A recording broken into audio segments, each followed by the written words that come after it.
મતદાન માટે ગયા હતા। લોકસભાની ચૂંટણીમાં સુરત લોકસભા બિનહરીફ થતા આજે ગુજરાતની 25 બેઠકોને લઈને સવારના 7 વાગ્યાથી મતદાન શરૂ થઈ ગયું છે। સવારથી જ શહેરોમાં, નગરોમાં અને ગામડાઓમાં મતદારોમાં અનેરો ઉત્સાહ જોવા મળી રહ્યો છે। શાંતિપૂર્ણ માહોલમાં મતદાન ચાલી રહ્યું છે। ત્યારે વલસાડ લોકસભા બેઠક ઇન્ડિયા ગઠબંધનના ઉમેદવાર અનંત પટેલે મતદાન કર્યું હતું। અનંત પટેલે પ્રથમ સુપ્રસિદ્ધ ઉનાઈ મંદિર દર્શન કરવા ગયા હતા અને ત્યારબાદ હાથમાં સંવિધાનની ચોપડી રાખી મતદાન કર્યું હતું। આ વેળાએ અનંત પટેલે જણાવ્યું હતું કે કેટલાક લોકો અબકી બાર 400 પાર જેવી વાતો કરી સંવિધાન બદલવાની કોશિશ કરી રહ્યા છે। લોકસભા 2024 આજે મતદાનનો દિવસ છે, ત્યારે અમે સંવિધાન લઈને મતદાન કરવા આવ્યા છે અને તમામ મતદાતાઓને અપીલ છે કે જેવી રીતે અમે જળ જંગલ જમીન બચાવવાનું આંદોલન કર્યું ને તમે બધાએ સાથ સહકાર આપ્યો, એવી જ રીતે આજે સંવિધાન બચાવવા માટે મતદાન કરવાનું છે અને મતરૂપી આશીર્વાદ આપીને મને વિજય બનાવો, એટલી જ સૌને અભ્યર્થના સાથે શુભેચ્છાઓ। અનંત પટેલે જણાવ્યું હતું કે સંવિધાન બચાવવા માટે તેઓ સંવિધાનની પુસ્તક લઈને આવ્યા છે અને મતદાતાઓને અપીલ કરી હતી કે જેવી રીતે અમે જળ જંગલ અને જમીન બચાવવાના આંદોલનમાં સહકાર આપ્યો છે, એવી જ રીતે આજે મતદાન કરી સહકાર આપવા વિનંતી કરી હતી। સભા ચૂંટણીનો બહિષ્કાર કરવામાં આવ્યો છે। પ્રાથમિક સુવિધાઓના અભાવ અંગે ગ્રામજનોએ અનેકવાર રજૂઆતો કરી હતી। માંગરોળ તાલુકાના સણધરા ગામે ગ્રામજનો દ્વારા લોકસભા ચૂંટણીનો બહિષ્કાર કરવામાં આવ્યો છે। આ અંગે ગ્રામજનોએ જણાવ્યું હતું કે છેલ્લા કેટલાક વર્ષોથી રોડ, સ્મશાન, બસ સ્ટેન્ડ અને સિંચાઈના પાણીની ગ્રામજનોને તકલીફ પડી રહી છે। આ અંગે અધિકારીઓ અને સરપંચને અનેકવાર રજૂઆત કરવામાં આવી હોવા છતાં તેમની સમસ્યાઓનું સમાધાન હાલ સુધી પણ નહીં મળતા આખરે ગ્રામજનોએ ચૂંટણીનો બહિષ્કાર કર્યો છે। 2022માં સિંચાઈના પાણીની લાઇન માટે ખાતમુહૂર્ત કરવામાં આવ્યું હતું, પરંતુ હજુ સુધી સિંચાઈનું પાણીની સુવિધા ઉપલબ્ધ કરવામાં આવી નથી। લોકસભાની ચૂંટણીનો આજે વહેલી સવારે 7 વાગ્યાથી મતદાન કરવામાં આવ્યું હતું। ત્યારે વાત કરવામાં આવે 23 બારડોલી લોકસભા વિધાનની, તો લોકસભા જે બારડોલી વિધાનસભાનો જે મંગરોળ તાલુકાની અંદર પણ વહેલી સવારથી જ શાંતિમય વાતાવરણમાં મતદાનની પ્રક્રિયા હાથ ધરવામાં આવી હતી, પરંતુ એક એવું ગામ છે કે જ્યાં એક પણ વોટિંગ થયું નથી, જેનું કારણ છે કે જે મંગરોળ તાલુકાનું જે સણધરા ગામ છે એ ગ્રામની અંદર ગ્રામજનોની કોઈક પાણીની સમસ્યાને લઈને ગ્રામજનોએ વોટિંગથી દૂર રહ્યા છે અને એક પણ જેને વોટિંગ કરવામાં આવ્યું નથી। આપણી સાથે જે પ્રિસાઇડિંગ ઓફિસર છે એમની પાસેથી જાણીશું। એક પણ મતદાન કરવા માટે કોઈ આવ્યું નથી, શું કારણ છે અને કોઈક આગળ જાણ કરી છે? આગળ જાણ કરી છે, મેં ઝોનલસીને વાત કરી છે, પોલીસને વાત કરી છે। અને શું કારણ છે? કારણ મને એક્ઝેક્ટ નથી ખબર સર। હા, પણ કંઈ પાણીનો પ્રોબ્લેમ છે એ લોકોનો। હા, એના એના રિલેટે કોઈ મતદાન કરવા નથી આવતું, એ સોલ્વ નથી થયો, એક્ઝેક્ટ નથી ખ્યાલ, પણ એવું કંઈ છે। જે પાણીની સમસ્યાનો જે પ્રશ્ન છે એ પ્રશ્ન હલ થયો નથી એવું જાણવા મળી રહ્યું છે, પરંતુ હાલમાં આજે લોકશાહીનો પર્વ છે, મતદાન કરવાનો ઉત્સવ છે। દરેક જિલ્લા તાલુકાની અંદર આજે વહેલી સવારથી જ મતદાનની શરૂઆત કરી હતી। શાંતિમય વાતાવરણમાં મતદાન ચાલી રહ્યું છે, પરંતુ આજે સણધરા ગામ છે એ ગ્રામજનોના જૂના પ્રશ્નોને લઈને આજે ગ્રામજનોએ એક પણ વ્યક્તિ અહીં આવીને મતદારોએ કર્યું નથી। Mahendrasinh Mangrola, India news, Surat. 10 થી 12 વર્ષ પહેલા આ સુરત જિલ્લાના માંગરોળ તાલુકાના 19 ગ્રુપ પંચાયતમાં આવતું આ સણધરા ગામ છે। આ ગામની અંદર અમે 10 થી 12 વર્ષ પહેલા અનેક વખત રજૂઆત કરે છે, રસ્તા માટે, પાણીના પ્રશ્નો માટે, શમશાન ભૂમિનો રસ્તો। આજ દિન સુધી આ 75 વર્ષે છતાં બી આજ દિન સુધી આ રસ્તો બન્યો નથી। બાલ મંદિરના પ્રશ્નો હોય, ખેતીમાં પાણી માટે પ્રશ્નો હોય, શમશાને રસ્તા માટે પ્રશ્નો હોય, ગટર લાઈનના પ્રશ્નો હોય, પછી બ્લોકના પ્રશ્નો હોય, આજ દિન સુધી સારા અમારા ગામમાં કામ કરવામાં નથી આવ્યું। ત્યારે અમે આ ચૂંટણીનો બહિષ્કાર કરીએ છીએ અને પ્રભુભાઈ આ 10 વર્ષ થયા છતાં આમ આજ દિન સુધી આ ગામમાં પગ મૂક્યો નથી અને એક પણ બાખડા મૂક્યા નથી। ત્યારે અમે ખરેખર આ પાર્ટીનો વિરોધ નથી, પણ વિકાસ નથી થતો એનો અમે વિરોધ કરીએ છીએ, જેથી અમે આ બહિષ્કાર કરીએ છીએ ગામ લોકોએ। સણધરા ગામના 320 જેટલા મતદારોએ ચૂંટણીનો બહિષ્કાર કર્યો હોવાની જાણ અધિકારીઓને થતાં તેઓ દોડતા થયા હતા। અધિકારીઓએ ગ્રામજનોને મતદાન કર્યું હતું। ગુજરાતમાં લોકસભા ચૂંટણીના 3જા તબક્કાનું મતદાન યોજાયું છે। ગુજરાતની 25 લોકસભા બેઠક પર મતદાન થઈ રહ્યું છે। લોકશાહીના મહાપર્વને ઉજવવા માટે સામાન્ય નાગરિકોથી લઈને રાજનેતાઓ પણ ઉપસ્થિત દેખાઈ રહ્યા છે. ત્યારે વલસાડ જિલ્લા કલેક્ટર દ્વારા પોતાના મતાધિકારનો ઉપયોગ કરવામાં આવ્યો હતો. વલસાડ જિલ્લા કલેક્ટર આયુષ ઓક દ્વારા પોતાની પત્નીના સાથે BRC ભવન ખાતે આવેલા ગ્રીન બૂથમાં મતદાન કરાયું હતું. મતદાન કરી જિલ્લા કલેક્ટર દ્વારા વધુમાં વધુ મતદાન કરવા લોકોને અપીલ કરાઈ હતી. આજે સવારથી જ વલસાડ જિલ્લામાં સારું એવું મતદાન શરૂ થયું છે. 7 વાગ્યાથી 11 વાગ્યા સુધી આપણે 28% કરતાં વધારે મતદાન ઓલરેડી થઈ ગયું છે અને મોટી સંખ્યામાં લોકો અત્યારે મતદાન મથક ઉપર આવે છે. તો મારી ફરી બધા મતદારોને ખાસ લાગણી છે કે મોટી સંખ્યામાં મતદાન કરવા માટે આવો અને લોકશાહીને વધારે શક્તિશાળી બનાવવા માટે પોતાનું યોગદાન આપો. જે લોકો નોકરિયાત હોય અને એવી જગ્યા કામ કરતા હોય કે રજા મળી શકે એમ ન હોય તો એવા મતદારો પણ બપોરે તડકો હોવા છતાં પણ લંચ બ્રેકમાં ટાઈમ કાઢીને મતદાન માટે આવવું જોઈએ. યુઝ્યુઅલી બપોરના સમયમાં બિલકુલ ગીર્દી હોતી નથી એટલે એનો પણ લાભ આવા લોકોએ લઈ શકે છે. અન્યથા બાકી કારખાનાઓમાં અને જુદા એસ્ટેબ્લિશમેન્ટ્સમાં આજના દિવસે રજા આપેલી છે એટલે તમામ શિફ્ટ્સ પણ ઇન્ડસ્ટ્રીઝ દ્વારા રિઓર્ગનાઇઝ કરવામાં આવેલી છે. તો મારી બધા લેબરને પણ વિનંતી છે કે જે વલસાડમાં મતદાર તરીકે નોંધાયેલા હોય એ અચૂક આવીને મતદાન કરે. ખાસ મહિલા મતદારો, દિવ્યાંગ મતદારો અને 85 વર્ષ કરતાં વધારે ઉંમરવાળા મતદારો માટે કમિશનની જુદી ગાઈડલાઇન્સથી આપણે ખાસ સુવિધાઓ ઊભી કરેલી છે. તો એનો પણ લાભ દરેક જણા લે. કદાચ કોઈ દિવ્યાંગ મતદારને કે 85 વર્ષ ઉપરના મતદારને મતદાન મથકે આવવામાં તકલીફ હોય તો એ સ્થાનિક પ્રશાસનનો સંપર્ક કરી સરકારી ફેસિલિટીનો પણ ઉપયોગ કરી શકે છે. વલસાડ જિલ્લા કલેક્ટર આયુષ ઓકે જણાવ્યું હતું કે સવારથી વલસાડ જિલ્લામાં મતદાન શરૂ થયું હતું અને 11 વાગ્યા સુધીમાં 28%થી વધારે મતદાન થયું. સાથે મોટી સંખ્યામાં લોકો મતદાન કરવા મતદાન મથકો પર આવ્યા હતા. માટે ઇન્ડસ્ટ્રીયલ એકમો બંધ રાખવાના આદેશની અવગણના કરવામાં આવી હતી, જેમાં સચિન GIDC વિસ્તારમાં અનેક કંપનીઓ ચાલુ નજરે પડી હતી. આજરોજ રાજ્યમાં લોકસભા ચૂંટણીનું આયોજન કરવામાં આવ્યું છે, જેના પગલે તમામ ઔદ્યોગિક એકમો બંધ રાખવાનો આદેશ સરકાર દ્વારા આપવામાં આવ્યો હતો. જ્યારે સચિન GIDCના લક્ષ્મી વિલા ઇન્ડસ્ટ્રીયલના ઉદ્યોગકારો સરકારી આદેશને ધોળીને પી ગયા હોય એવું લાગી રહ્યું છે. આજરોજ સચિનમાં લૂમ્સ, એમ્બ્રોઇડરીના કારખાના અને કેમિકલ કંપનીઓ ચાલુ નજરે પડી હતી. આ મામલે તંત્ર દ્વારા કોઈ પણ પ્રકારના પગલાં ભરાયા નથી. પોલીસ અને પ્રશાસન સરકારના આદેશનું પાલન કરવામાં અસફળ રહી હોય તેવું સાફપણે પ્રતીત થઈ રહ્યું છે. હાલ દેશમાં ચૂંટણી છે. આજે 7 મે એટલે ગુજરાતમાં આખા ગુજરાતમાં એક સાથે ચુનાવી પ્રક્રિયા શરૂ છે. તે સમયે ગુજરાત સરકાર દ્વારા ગાઈડલાઈન આપવામાં આવી હતી કે ઇન્ડસ્ટ્રીયલ એરિયા છે જે પણ એમાં જાહેર રજા મૂકવામાં આવી તેના સરકારના ગાઈડલાઈન અને કાયદાને ઘોડીને પી જતા નજરે પડતા અહીં સચિનમાં તમે સુર છે એટલે ઇકોનોમી ઝોન સુરત જોઈ શકો છો. એમાં ખુલ્લેઆમ કેટલીક સૌથી વધારે યુનિટો ચાલુ છે, લોકોની નોકરીઓ ચાલુ છે, લોકો આવી જઈ રહ્યા છે. અહીં કંપનીઓ ખુલ્લેઆમ ચાલુ છે. એને સાથે સાથે સુરતમાં ઇન્ડસ્ટ્રીયલ પ્લોટ જે પડ્યા છે તેમાં લૂમ્સ અને એમ્બ્રોઇડરીના જે ખાતાઓની કંપનીઓ છે તે મોટી સંખ્યામાં ચાલુ નજરે પડે છે, જેના વિઝ્યુઅલ અમે તમને દર્શાવ્યા છે. હાલ સચિન GIDCમાં પણ આવી જ ઘટના જોવા મળી છે કે સરકારના કાયદાને માની એક તરફી મૂકીને પોતે કંપની ચાલુ છે. આજે વોટિંગના દિવસે જાહેર રજા હોવા છતાં પણ કંપનીઓ ચાલુ છે. એટલે આ ઘણો મોટો એક મુદ્દો છે જે સરકારના કાયદાને ઘોડીને પી જતો હોય અને તંત્ર એને બંધ નથી કરી શકતી. Sunil Prajapati, Indian news, Sachin. વિસ્તારના બારિયાવાડ મતદાન મથકે મતદારો ભર તડકે મતદાન કરવા મજબૂર બન્યા હતા. સુવિધાઓના અભાવે લોકોએ મતદાન કર્યું હતું. વલસાડના ઉમરગામ તાલુકાના બારિયાવાડ ખાતેના બૂથ પર મતદાન કરવા આવેલા મતદારો ગરમીમાં અકળાઈ ઉઠ્યા હતા. ઉમરગામ નગરપાલિકા વિસ્તારના બારિયાવાડ 215 મતદાન મથકે મતદાતાઓ અસહ્ય ગરમી વચ્ચે હાલાકી ભોગવી મતદાન કરવા મજબૂર બન્યા હતા.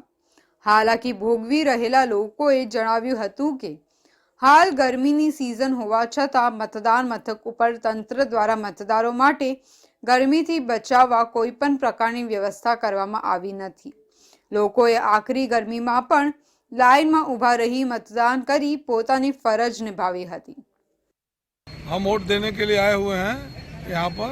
मैं वशिष्ठ चौरसिया और सन 1983 से हम वोट दे रहे हैं। गर्मी है, लेकिन गर्मी के साथ साथ सभी लोगों में जोश भी है कि ये भारत का लोकतंत्र है। ये लोकतंत्र का सबसे बड़ा पर्व है, तो इसमें चाहे धूप रहे, चाहे गर्मी रहे, चाहे ठंडी रहे, चाहे बरसात रहे, सबको मताधिकार करने का अधिकार है, तो जरूर करें, जरूर करें। યોજાયેલી ચૂંટણીમાં લોકોએ ભયંકર ગરમીનો સામનો કર્યો હતો। રાજ્યના અનેક શહેરોમાં લોકોને ગરમીથી રાહત આપવા છાશ વિતરણ જેવો કાર્ય કરવામાં આવ્યા હતા, જ્યારે અમુક જગ્યાએ સુવિધાનો અભાવ પણ જોવા ચૂંટણી પ્રક્રિયામાં જોડાવા માટે મતદારો વહેલી સવારથી જ મતદાન મથક પર પહોંચી ગયા હતા। લોકસભા ચૂંટણીના ત્રીજા તબક્કામાં 7 મેના 10 રાજ્યો અને એક કેન્દ્ર શાસિત પ્રદેશની 93 બેઠકો પર મતદાન થયું છે। સવારે 7 વાગ્યાથી દેશભરમાં મતદાન શરૂ થઈ ગયું હતું, ત્યારે છોટાઉદેપુર લોકસભા બેઠક માટે સવારના 7 વાગ્યાથી જ મતદાન આપવા માટે લોકોએ મતદાન મથકો પર લાંબી લાઈનો લગાડી હતી। ત્યારે ભાજપના ઉમેદવાર જશુભાઈ રાઠવાના વસેડી ગામમાં પણ મતદારો મત આપવા બૂથ સુધી પહોંચ્યા હતા અને શાંતિપૂર્વક મતદાનની પ્રક્રિયા કરી હતી। જણાવી દઈએ કે સમગ્ર છોટાઉદેપુર લોકસભામાં 2205 મતદાન મથકો ઉપર મતદાન થઈ રહ્યું છે, ત્યારે 2815 સુરક્ષા કર્મીઓ મતદાન મથકો પર ફરજ બજાવી રહ્યા છે। તે સાથે વહીવટી તંત્ર દ્વારા જિલ્લામાં મુક્ત, ન્યાયી અને નિષ્પક્ષ રીતે ચૂંટણી યોજાય તેના માટે તમામ પ્રકારની સુવિધા ગોઠવવામાં આવી હતી। ત્યારે હીટવેવની આગાહીને ધ્યાનમાં રાખીને સ્વચ્છતા કિટ પણ આપવામાં આવી હતી, જ્યારે મતદાન મથકો પર ઠંડા પીવાના પાણી અને શેડની વ્યવસ્થા કરવામાં આવી હતી। કાયદો અને વ્યવસ્થાની જાળવણી માટે જિલ્લા પોલીસ તંત્ર દ્વારા કડક પોલીસ બંદોબસ્તની ટીમનો બનાવી મતદાન મથકો પર ફાળવવામાં આવી હતી। ત્યારે મતદારોમાં લોકસભા ચૂંટણી ખાતે મતદાન કરવા માટે વહેલી સવારથી જ ઉત્સાહ જોવા મળ્યો હતો। શાળા ખાતે મતદાન કર્યું હતું। ગુજરાતમાં ત્રીજા તબક્કાનું મતદાન વહેલી સવારથી જ મતદાન કરવા મતદારો પહોંચી ગયા હતા। બારડોલી લોકસભા બેઠક માટે માંગરોળ વિધાનસભા મતક્ષેત્રની ચૂંટણી મંગળવારે વહેલી સવારે 7 વાગ્યાથી મતદાન પ્રક્રિયા હાથ ધરાઈ હતી। ત્યારે બારડોલી લોકસભા બેઠક ઉપર ભાજપના ઉમેદવાર ભાજપના પ્રભુભાઈ વસાવા સામે કોંગ્રેસના ઉમેદવાર સિદ્ધાર્થ ચૌધરી વચ્ચે કાટેકી ટક્કર રહેશે, જેમાં વિવિધ પક્ષના ઉમેદવારો માટે મતદારોએ મતદાન કર્યું હતું। મિત્રો, સમગ્ર દેશમાં લોકશાહીનું મહાપર્વ ચાલી રહ્યું છે। ઘણા બધા રાજ્યોની અંદર અગાઉ પહેલા 2 તબક્કામાં મતદાન થઈ ગયું છે। આજે ત્રીજા તબક્કાનું મતદાન જ્યારે ગુજરાતમાં થઈ રહ્યું છે, ત્યારે તમામ મારા મતદાર ભાઈ બહેનોને વિનંતી છે કે આ મહાપર્વની અંદર આપણે સૌ પણ જોડાઈએ અને જેટલું પણ શક્ય બને એટલું વધારેમાં વધારે મતદાન કરીને આ હિન્દુસ્તાનને, આપણા દેશને પ્રગતિના પંથે હજુ પણ સૌ સાથે મળીને લઈ જઈએ। એટલે આ લોકશાહીના પર્વમાં શક્ય બને એટલું મતદાન મતદાતા ભાઈ બહેનો વધારે કરે એવી આ મીડિયાના માધ્યમથી હું સૌને વિનંતી કરું છું। માંગરોળ તાલુકાના ધારાસભ્ય ગણપતસિંહ વસાવાએ પોતાના વાડી ગામની શાળા ખાતે પહોંચી મતદાન કર્યું હતું। તે સાથે મતદારોએ મતદાન કર્યું હતું, જેમાં મતદારોના મત કોની જોડીમાં છલકાય છે તેના ઉપર ભાજપ કોંગ્રેસના ઉમેદવારોનું રાજકીય ભાવિ શીલ થશે। તે તો 4 જુલાઈએ મતગણતરીના દિવસે। તો આ તરફ જ્યારે દેશમાં ત્રીજા તબક્કાનું મતદાન ચાલી રહ્યું છે, ત્યારે ગુજરાતની 26માંથી 25 બેઠકો પર મતદાન ચાલી રહ્યું છે। ત્યારે ડાંગના ધારાસભ્ય વિજય પટેલે પણ વઘઈ તાલુકાના હનવંતચોડ ગામમાં મતદાન કર્યું હતું। ત્રીજા તબક્કાના મતદાનમાં લોકો ઉત્સાહપૂર્વક ભાગ લઈ રહ્યા છે, ત્યારે લોકશાહીના પર્વ હેઠળ મતદાન માટે ક્યાંક લાઈનો તો ક્યાંક બૂથ ખાલી છે। ત્યારે ઘણી જગ્યા પર સવારથી જ બૂથ પર મતદાતાઓ પોતાના મત અધિકાર આપવા કટિબદ્ધ રહ્યા હતા। તે સાથે ડાંગના ધારાસભ્ય વિજય પટેલે મતદાન કર્યું હતું। એમને વઘઈ તાલુકાના હનવંતચોડ ગામમાં મતદાન કર્યું હતું। ત્યારે મીડિયા સાથે વાત કરતા એમને જણાવ્યું કે મેં રાષ્ટ્રહિત, મહિલા સુરક્ષા અને વિકાસ માટે મતદાન કર્યું છે અને તે સાથે એમને ડાંગની જનતાને મતદાન કરવા અપીલ કરી હતી। આજે સમગ્ર ગુજરાતની અંદર જે 26 લોકસભા સીટ છે એમાંથી એક સીટ બિનહરીફ થઈ છે, જ્યારે 25 બેઠકો માટે આજે આ ચૂંટણી પ્રક્રિયા થઈ રહી છે, વોટિંગ થઈ રહ્યો છે, ત્યારે હું પણ મારો જે મતાધિકાર છે એ મતાધિકાર મારા બૂથની અંદર, મારા ગામની અંદર આવીને મેં મારો મતાધિકાર મેં મત આપ્યો છે. મારો મત વિકાસને, મારો મત દેશની સુરક્ષા માટે અને ડાંગના વિકાસ માટે મેં મારો મત આપ્યો છે. હું ડાંગની જનતાને વિનંતી કરું છું કે ડાંગની અંદર પણ ખૂબ મોટું મતદાન થાય અને આમ શાંતિપૂર્ણ માહોલની અંદર મતદાન કરવા માટે પણ વિનંતી કરું છું. આ પર્વને આપણે સારી રીતે બધા સાથે મળીને ઉજવીએ. ગુજરાતમાં 7મી મેના રોજ થયેલા લોકસભા ચૂંટણી માટે મતદાન કરવા લોકો વહેલી સવારથી જ મતદાન મથકે પહોંચી ગયા હતા. ત્યારે વલસાડ ડાંગ લોકસભા મત વિસ્તારમાં આવતા વલસાડ જિલ્લાના કપરાડા તાલુકાના સિલધા ગામે ભાઈ અને બહેનના લગ્ન દિવસે પીઠી પહેલા મતદાન કર્યું હતું. કપરાડા વિધાનસભા બેઠકમાં આવતા સિલધા ગામે રહેતા અરુણ લાહાનુધૂમ અને બહેન અનુ લાહાનુધૂમના લગ્ન પ્રસંગ આજથી શરૂ થનાર હોય એ પૂર્વે આજે ભાઈ બહેન બંનેએ તેમની લગ્ન પીઠીની વિધિ પૂર્વે સિલધા ગામમાં મતદાન મથક ઉપર પહોંચીને મતદાન કર્યું હતું અને તેમને અન્ય મતદારોને પણ મતદાન કરવા માટે અપીલ કરી હતી. આજે મારું લગ્ન છે એટલે અમે 7 વાગે ગયેલા સ્કૂલમાં જઈને મતદાન કરી આવ્યા. કોણ કોણ હતું તમારી સાથે? કેટલા જણા લોકોએ મતદાન કર્યું? મેં, મમ્મી, બેન, મામા, ફોઈ, બધા પરિવારજનો. આજે મતદાન છતાંય મેં સવારે 7 વાગે અમે આ સિલધા ગામના વતની છું, આ ફળિયાનું આગેવાન છું ને આ મતદાન છતાંય અમે આ લગ્ન બી તૈયાર કરેલા છે અને મતદાન કરીને લગ્ન અમે પીઠી ચડાવવાનું અહીંયા તૈયાર થઈ ગયેલો છે. તે સર અમે આ નક્કી જ કરેલા કે આ લગ્નનું તારીખ પહેલી પડેલી અને મતદાન તારીખ પાછળ આવ્યું એટલે અમારે એવું પહેલાં જ અમે આગળ આવું કરેલા કે પહેલાં આપણે મતદાન કરીને પછી આપણે પીઠી ચઢાવવાનું છે. કપરાડા તાલુકાના રહેવાસી અરુણ લાહાનુધૂમે જણાવ્યું કે લોકશાહીના આ પર્વમાં રાષ્ટ્રને વધુ મજબૂત બનાવવા માટે મતદાન કરવું જરૂરી છે અને એક મતની કિંમત કોઈ પણ ઉમેદવારોની હાર જીત નિશ્ચિત કરી શકે છે. જેથી પ્રથમ મતદાન અને તે બાદ જ લગ્ન જેવા સામાજિક પ્રસંગો લેવા જોઈએ, જેને અનુલક્ષીને મેં પણ પોતાના મત અધિકારનો આજે પરિવાર સાથે વહેલી સવારે મતદાન મથકે પહોંચીને મતદાન કર્યું હતું. મતદાનને લઈને લોકોમાં અનેરો ઉત્સાહ જોવા મળી રહ્યો છે.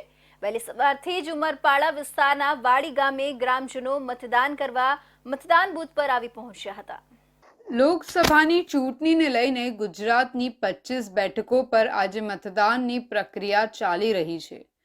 બારડોલી લોકસભા બેઠકમાં આવતા ગામોમાં પણ સવારથી લોકો ઉત્સાહભેર મતદાન કરી રહ્યા છે. આજરોજ વહેલી સવારથી ઉમરપાડા વિસ્તારના વાડી ગામે ગ્રામજનો મતદાન કરવા આવી પહોંચ્યા હતા. મતદાનને લઈ લોકોમાં ભારે ઉત્સાહ જોવા મળી રહ્યો છે અને લોકો વધુમાં વધુ મતદાન કરે તે માટે તંત્ર દ્વારા પ્રયાસો હાથ ધરવામાં આવ્યા છે. યોજાયેલા મતદાનમાં લોકો સવારથી જ મતદાન માટે લાઈનોમાં જોવા મળ્યા હતા. ત્યારે કડક સુરક્ષા વચ્ચે મતદાનની કામગીરી શરૂ કરવામાં આવી હતી. ભારતના 11 રાજ્યમાં 93 બેઠક માટે ત્રીજા તબક્કાનું મતદાન યોજાયું હતું, જેમાં દાદરા નગર હવેલી લોકસભા બેઠક માટે સવારથી મતદારો મતદાન કરવા પોતપોતાના મથકો ખાતે આવી પહોંચ્યા હતા. ચૂંટણી શાંતિમય માહોલમાં યોજાય અને કોઈ પણ અનિચ્છનીય બનાવ નહીં બને તે માટે કડક સુરક્ષા બંદોબસ્ત ગોઠવી દેવામાં આવ્યો છે અને શાંતિપૂર્ણ માહોલમાં મતદાન પ્રક્રિયા શરૂ કરવામાં આવી હતી. आज मैंने वोटिंग किया है. वोटिंग मैंने सुशासन के मुद्दे पे किया है और नारी शक्ति के लिए किया है और जो देश में हिंदुत्व के लिए चल रहा है राम मंदिर, उसके लिए वोटिंग किया है. सो वोटिंग तो किसको किया है वो बता नहीं सकता, बट आप लोग समझ ही गए होंगे. धन्यवाद. દાદરા નગર હવેલીમાં ચૂંટણી સંદર્ભે ચાપતો બંદોબસ્ત ગોઠવી દેવામાં આવ્યો છે. આ સાથે મતદાન કરવા આવતા મતદારો માટે સુવિધા અને સલામતીની વ્યવસ્થા પણ કરવામાં આવી હતી. ભરતભાઈ પટેલ પણ પરિવાર સાથે મતદાન કરવા આવ્યા હતા. ગુજરાત, મધ્યપ્રદેશ, કર્ણાટક સહિત 11 રાજ્યો અને કેન્દ્ર શાસિત પ્રદેશોની કુલ 93 બેઠકો પર ત્રીજા તબક્કાનું મતદાન યોજાયું છે. ગુજરાતની તમામ 25, મહારાષ્ટ્રની 11, ઉત્તર પ્રદેશની 10, કર્ણાટકથી 28, માંથી બાકી રહેલી 14, છત્તીસગઢની 7, બિહારની 5, બંગાળ તેમજ આસામની 4 અને ગોવાની 2 બેઠકો પર મતદાન યોજાયું છે. આ ઉપરાંત દમણ, દીવ અને દાદરા નગર હવેલીની બંને બેઠકો પર તેમજ મધ્યપ્રદેશની 9 બેઠકો પર પણ ત્રીજા તબક્કાનું મતદાન યોજાયું છે, જેમાં વલસાડ, ડાંગ લોકસભા બેઠક ઉપર વહેલી સવારથી મતદારોમાં ઉત્સાહ જોવા મળી રહ્યો છે. વહેલી સવારથી લોકો મતદાન કરવા માટે પહોંચ્યા છે. વલસાડ તાલુકાના તમામ મતદાન મથકો પર મોટી સંખ્યામાં મતદારોની લાંબી કતાર જોવા મળી હતી. વલસાડ તાલુકાના ધારાસભ્ય ભરતભાઈ પટેલ દ્વારા પોતાના પરિવાર સાથે મતદાન કરવામાં આવ્યું હતું. સાથે મતદારોને વધુમાં વધુ મતદાન કરવા માટે અપીલ કરાઈ હતી. સૌપ્રથમ તો જે મારા વલસાડ હોય કે કોઈ પણ હોય જે મતદાર ભાઈઓ અને બહેનો છે દરેકને મતદાન કરવા માટે અપીલ કરું છું. આ રાષ્ટ્રની ચૂંટણી છે, રાષ્ટ્ર માટે એક ફરજ નિભાવવાનો આપણે એક અવસર છે, લોકશાહીનું પર્વ છે. એમાં જ્યાં પણ હોવ, જેવા પણ હોવ, સમય કાઢીને મતદાન અવશ્ય કરો. રાષ્ટ્રની સેવા કરવા માટે તમે અમૂલ્ય મતદાનથી યોગદાન આપો. હું પણ મારા એક સમયથી કાઢીને હું પણ મતદાન કરી રહ્યો છું. મારા પરિવાર સાથે મતદાન કરી રહ્યો છું. આપ સૌ મોટી સંખ્યામાં મતદાન કરો એવી અપીલ કરું છું. અને તમે જોઈ રહ્યા છો જે મતદારોને ઉત્સાહ છે, ભાઈઓ હોય કે બહેનો હોય કે સિનિયર સિટીઝનો કે યુવાનો હોય, દરેક જગ્યાએ બૂથમાં તમે આ ધસારો જોવા મળશે. એટલે લોકોમાં જાગૃતિ છે જ. ધારાસભ્ય ભરતભાઈ પટેલે જણાવ્યું હતું કે આ ચૂંટણી રાષ્ટ્ર માટે ફરજ નિભાવવાનું એક અવસર છે, જેથી તમામ કામો છોડી પહેલા મતદાન કરવા લોકોને અપીલ કરી હતી. 12 વાગ્યા સુધીમાં 59% મતદાન નોંધાયું હતું. આ ગામના લોકો સવારથી જ મતદાન મથક પર મોટી સંખ્યામાં પહોંચ્યા હતા. દેશના વડાપ્રધાન નરેન્દ્રભાઈ મોદી જ્યારે RSSના સ્ટાર પ્રચારક હતા ત્યારે વલસાડના નારગોલ ગામે ભ્રમણ કરવા આવતા હતા. આ ગામ દરિયાકાંઠે વસેલું હોવાથી અતિ રમણીય અને સૌંદર્યભર્યું વાતાવરણ સહિત સ્થાનિકો સાથે તે જ વખતથી આ ગામ પ્રત્યે એમની લાગણી બંધાઈ ગઈ હતી. ત્યારે આજે લોકસભાની ચૂંટણીમાં આજે ગામમાં લોકો સાથેનો સીધો સંબંધ દેશના વડાપ્રધાન નરેન્દ્ર મોદી સાથે હોય અને એમને ફરી એક વખત દેશના વડાપ્રધાન તરીકે જોવા માંગતા હોવાથી નારગોલના નાગરિકોએ ત્રીજા ચરણમાં મતદાન વખતે ભારે મતદાન કર્યું છે. વલસાડના ઉમરગામ પંથકમાં આ નારગોલ ગામ જે દરિયાકાંઠાએ જે વસેલું છે એ આપણા દેશના જે વડાપ્રધાન જે નરેન્દ્ર મોદી છે એ આ ગામ એમના માટે આ ખૂબ અતિ પ્રિય રહ્યું છે. અત્યારે મતદાન પ્રક્રિયા ત્રીજા ચરણમાં ચાલુ છે. અહીંયા મતદારોમાં અનેરો ઉત્સાહ જોવા મળ્યો છે અને અહીંયા માત્ર ને માત્ર નરેન્દ્ર મોદીના નામ પર જ અહીંયા મતદાન થઈ રહ્યું છે. ત્યારે આ ગામના માજી સરપંચ આપણા સાથે જોડાયા છે. આજનો મતદાનનો શું માહોલ છે જાણીએ. શું છે આજનો માહોલ અહીંનો? નરેન્દ્ર મોદીને સમર્પિત, ભારતીય જનતા પાર્ટીને સમર્પિત સમગ્ર નારગોલ ગામ આજે નરેન્દ્રભાઈ મોદીના પડખે છે. એક પુરવાર કર્યું છે કે દેશમાં કોંગ્રેસ મુક્ત દેશને બનાવવા માટે જે નરેન્દ્રભાઈ મોદીનું સપનું છે એ નારગોલથી શરૂઆત કરી ચૂક્યા છે. નારગોલની 15,000 જેટલી પબ્લિક આજે એમની મતાધિકાર વાપરીને એમની તાકાત બતાવી છે. માત્ર 12 વાગ્યા સુધી 45%થી વધુ મતદાન થઈ ચૂક્યું છે. અને નારગોલ ગામની અંદર કોંગ્રેસના કોઈ કાર્યકર્તા અહીંયા હાજર નથી, કોઈ ટેબલ લાગેલી નથી. અહીંયા દેખાય તો માત્ર ભારતીય જનતા પાર્ટી. અને અમારા નારગોલ ગામની અંદર લોકો આટલા ઉત્સાહી છે કે એક બૂથ જ્યાં એક સ્કૂલ જર્જરિત હોવાના કારણે ત્યાં નવી સ્કૂલ બની રહી છે, જેના કારણે આ વર્ષ પૂરતી જ્યાં બૂથને સ્થળાંતર કરવામાં આવ્યું છે એ લગભગ 3 કિલોમીટર દૂર છે. તો એટલું અંતર હોવા છતાં પણ સિનિયર સિટીઝનોથી માંડીને નાના જે યુવાનો જે છે પ્રથમ વખત મતદાન કર્યા છે તમામ ખૂબ વહેલી સવારથી એટલે કે 7 વાગ્યાથી મતદાન મથકે પહોંચીને આજે રેકોર્ડ બ્રેક કરી રહ્યો છે. માત્ર 12 વાગ્યા સુધી 50% સુધીનું મતદાન થવા જઈ રહ્યું છે. અને અત્યારે આપ જોઈ શકો છો કે લાંબી કતાર લાગેલી છે. એટલી ભાઈઓ, બહેનો, વડીલો, માતાઓ અહીંયા ઉપસ્થિત છે. ત્યારે આ હતી એમના દ્વારા આપવામાં આવેલી આ જાણકારી. આ ગામ મોદીજીનું અતિ પ્રિય છે અને અહીંના મતદાતામાં મોદીજીને લઈને અનેરો ઉત્સાહ મતદાન દરમિયાન